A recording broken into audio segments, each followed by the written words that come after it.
Hello friends, Reshma शिक्षा world में आपका स्वागत है। यहाँ मैं आपको हिंदी पेडागोजी पेपर 1 सीटेट की पढ़ाऊंगी। प्रश्न नंबर 1, भाषा कौशलों के बारे में आप किस विचार से सहमत हैं? भाषा कौशल किसे कहते हैं? जैसे लिखना, बोलना, सुनना, पढ़ना, ये सब क्या है? हमारी भाषा के कौशल है। तो आप इनसे किस बात से सहमत हैं? ऑप्शन नंबर 1, यह सभी एक साथ नहीं सीखे जा सकते। क्या ये सारे जो है एक साथ हम नहीं सीख सकते हैं? ऑप्शन नंबर दूसरा, यह एक निश्चित क्रम में सीखे जाते हैं। यह क्या केवल एक निश्चित क्रम के अनुसार ही सीखते हैं? ऑप्शन नंबर तीसरा है, यह एक दूसरे से अंतर संबंधित होते हैं। अंतर संबंधित क्या होते हैं? कि अगर आप कोई भी बात को जो है सुनोगे तभी आप बोलोगे, अगर बोलोगे तभी आप पढ़ोगे, पढ़ोगे तो आप तभी ही लिखोगे। ये क्या है? अंतर संबंधित है। ऑप्शन नंबर 4, यह एक दूसरे को प्रभावित नहीं करते या एक दूसरे को ये प्रभावित नहीं करते। तो इसका जो आंसर सही है ऑप्शन नंबर तीसरा, और तीसरा नंबर ऑप्शन बिल्कुल सही है, क्योंकि ये एक दूसरे से अंतर संबंधित होते हैं। अगर आप एक चीज सुनोगे ना तभी आप बोलोगे, और अगर बोलोगे तभी आप उस चीज को पढ़ोगे नीचे पुस्तक में, और पढ़ोगे तभी ही आप उस चीज को लिख सकते हो। तो ऑप्शन नंबर 3 बिल्कुल सही है। प्रश्न नंबर दूसरा, भाषा के अभिव्यक्तात्मक कौशल। अभिव्यक्तात्मक किसे बोलते हैं?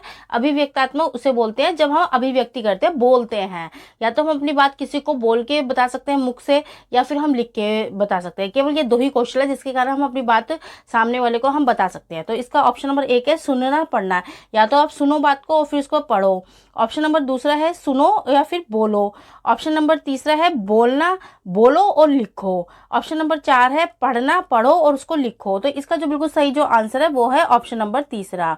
ऑप्शन नंबर तीसरा है, ये दोनों ही ऑप्शन ऐसे हैं, बोलना और लिखना दोनों में ही अभिव्यक्त हो रही है, क्योंकि उसने पूछा है भाषा के अभिव्यक्तात्मक, उन्होंने बोला है कि अभिव्यक्त कैसे कर सकती हो, तो हम बोल के भी कर सकते हैं, लिख के भी कर सकते हैं, क्योंकि दोनों ही ऑप्शन के अंदर ना केवल हमें बात को सामने वाले को अपनी बतानी है। तो इसका ऑप्शन नंबर 3 बिल्कुल सही है।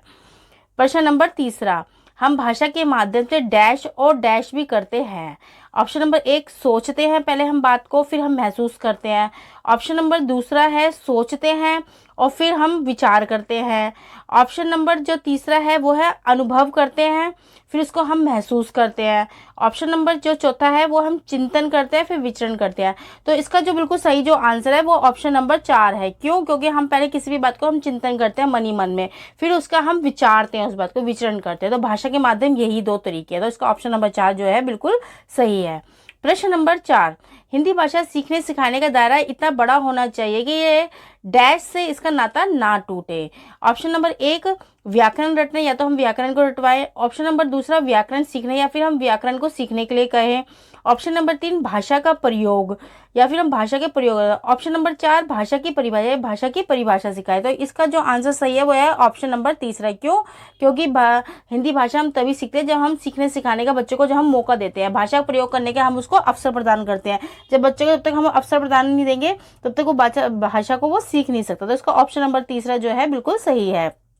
प्रश्न नंबर 5वां, पाठ्य पुस्तक में रचनाएं एक वातावरण निर्मित करती है और अभ्यास प्रश्न उन्हें उनसे गहराई से और व्यापक अनुभव स्तर से का डैश का मौका देते हैं। इसका मतलब क्या है? जो पाठ्य पुस्तक जब होती है तो उसमें बहुत सी रचनाएं होती है, और उससे क्या है, रचनाओं से क्या होता है, एक वातावरण। अगर आप बच्चों को पानी के बारे में बता रहे हो तो पानी को बताते हुए पूरा चारों तरफ एक ना वातावरण पानी से ही संबंधित हो जाता है, और फिर उसी के पीछे जो अभ्यास होते हैं, जैसे बच्चे को पुस्तक पढ़ाई है, आपने पानी के बारे में बताया कि कैसे नदियों में पानी आता है, कैसे झरनों से पानी आता है, कैसे तालाबों से पानी आता है। तो आपने पानी के बारे में बताया, बच्चों को ना एक इमेजिनेशन सी हो गई, एक ना उनके आगे चित्र सा हो गया कि, और फिर उसके बाद बच्चों को पीछे के अभ्यास प्रश्न, जब वो बच्चा अभ्यास प्रश्न करता है तो उसमें हर एक प्रश्न होता है कि पानी कहाँ से आया था। तो बच्चों को ध्यान होता है कि मैडम ने हमें क्या पढ़ाया था, कि पानी कहाँ से आता है, बर्फ कैसे पिघलती है। तो बच्चे के दिमाग में ना एकदम वो चिंतन करता है, उसका मनन भी होता है और उसका बौद्धिक बौद्धिक चिंतन भी करता है। तो उसमें क्या दोनों रूप से वो गहराई से उस चीज से जुड़ जाता है। तो इसका अनुभव जो पूछा है, इस स्तर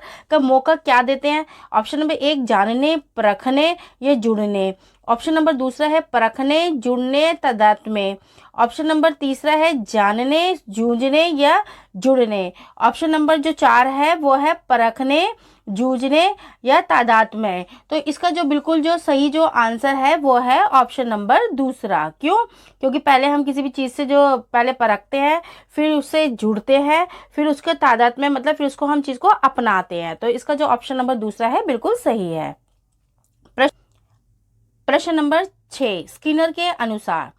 ऑप्शन नंबर 1, भाषा अनुकरण के द्वारा सीखी जाती है। ऑप्शन नंबर दूसरा, भाषा जो परिवेश से सीखी जाती है। ऑप्शन नंबर तीसरा क्या कहते हैं कि अंतःक्रिया से सीखी जाती है, या तो बच्चा समाज के अंदर अंतःक्रिया करता है तब वो सीखता है। ऑप्शन नंबर जो 4 है, भाषा सीखना एक बहुत ही जटिल प्रक्रिया है। तो इसका जो बिल्कुल सही जो आंसर है वो है ऑप्शन नंबर ए। क्यों? ऑप्शन नंबर एक है, भाषा जो है, स्किनर कहता है कि भाषा जो अनुकरण के द्वारा सीखी जाती है।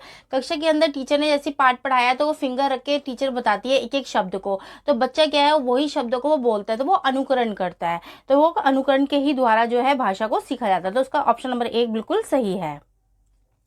प्रश्न नंबर 7, सामाजिक अंतःक्रिया से भाषा सीखने का समर्थन ने किया है। सामाजिक अंतःक्रिया किसे कहते हैं? जब बच्चा समाज में रहता है, जो समाज के अंदर अंतःक्रिया करता है, जब वो आपस में संबंध स्थापित करता है, उनसे बातचीत करता है, उनसे बोलता है। अगर वो उनसे समाज में कोई व्यक्ति उनसे क्वेश्चन करता है तो वो उस चीज़ को सुनता है, उसके बाद वो अपना उत्तर देता है, और अपने कोई प्रश्न होते हैं तो वो पूछता है उनसे, तो वो उनको उत्तर देते हैं। तो वो क्या, समाज के अंदर संबंध बनाता है। जब वो संबंध बनाता है तभी वो क्या है, भाषा का विकास करता है। इसलिए कहते हैं सबसे ज़्यादा जो है समाज के अंदर जो है बच्चे का विकास होता है। तो इसमें जो है किस ने बोली है ये बात, क्या कहते हैं कि जो सबसे ज़्यादा बच्चा समाज के अंदर सीखता है? ऑप्शन नंबर एक, चॉम्स्की ने बोला है। ऑप्शन नंबर दो, स्पिनर ने बोला है।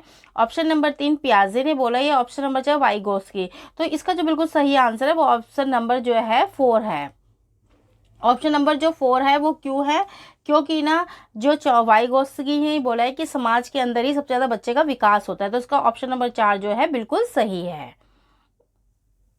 प्रश्न नंबर 8, बच्चे अपनी मातृभाषा का प्रयोग करते हुए हिंदी भाषा की कक्षा में अपनी बात कहते हैं, यह बात डैश है। इसका मतलब क्या है? बच्चे जब अपनी मातृभाषा का जब प्रयोग करते होते हैं ना, वो अपनी ना हिंदी भाषा की कक्षा के अंदर अपनी मातृभाषा का भी प्रयोग कर लेते हैं। तो इसका मतलब क्या है? नंबर एक, अनुचित है, क्या वो सही नहीं है? मतलब ऑप्शन नंबर दूसरा, स्वाभाविक है। ऑप्शन नंबर तीसरा, निंदनीय है।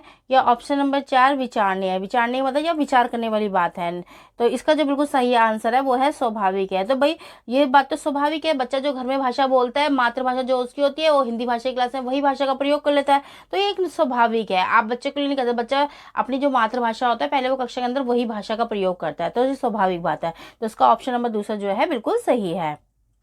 प्रश्न नंबर 9, पढ़ना क्या है? पढ़ना किसे कहते हैं?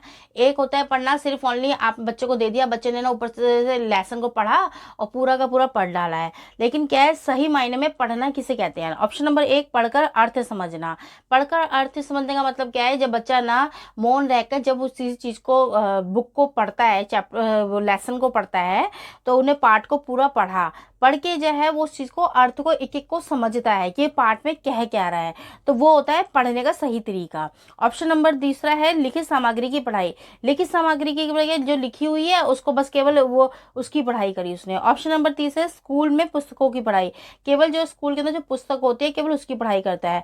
ऑप्शन नंबर 4 है शब्दों की सही सही पहचाना, या शब्दों को बिल्कुल सही सही पहचानता है। तो इसका जो सही जो बिल्कुल आंसर है वो है ऑप्शन नंबर 1। क्यों? क्योंकि पढ़ना उसे ही बोलते हैं कि पढ़ के उस चीज को समझना। बच्चों को जो कक्षा के अंदर जो पाठ दिए जाते हैं वो सिर्फ पढ़ने के लिए नहीं दिए जाते, उस पढ़ने से मतलब है उसको बच्चों को चीज को समझ आना चाहिए। अगर बच्चे को पानी की बूंदों के बारे में बताया तो पानी की बूंदों के बारे में पूरा विवरण होता है और बच्चा समझता है कि पानी की बूंदें कैसे बनती है, ओस जो होती है वो कैसे होती है। या अगर दूसरा चैप्टर उसको बादल के बारे में बताया तो बादलों के बारे में पूरा बताया जाता है कि बादल कैसे बनते हैं, कैसे गरजते हैं, कैसे काली घटा छाती है। तो उसके अंदर पूरा ही बादलों के बारे में बताया जाता है और बच्चा उस चीज को समझता है। तो वो होता है जो पढ़ के अर्थ समझना। तो इसका जो बिल्कुल सही आंसर है वो ऑप्शन नंबर 1 है। प्रश्न नंबर 10, पाठ में दिए गए चित्रों का क्या उद्देश्य होता है? मतलब जो पाठ के अंदर जो चित्र दिए जाते हैं वो क्यों दिए जाते हैं, उनका क्या कारण है बच्चों को वो चित्र देने का? ऑप्शन नंबर 1, चित्र अमूर्त संकल्पनाओं को समझने में सहायता करता है।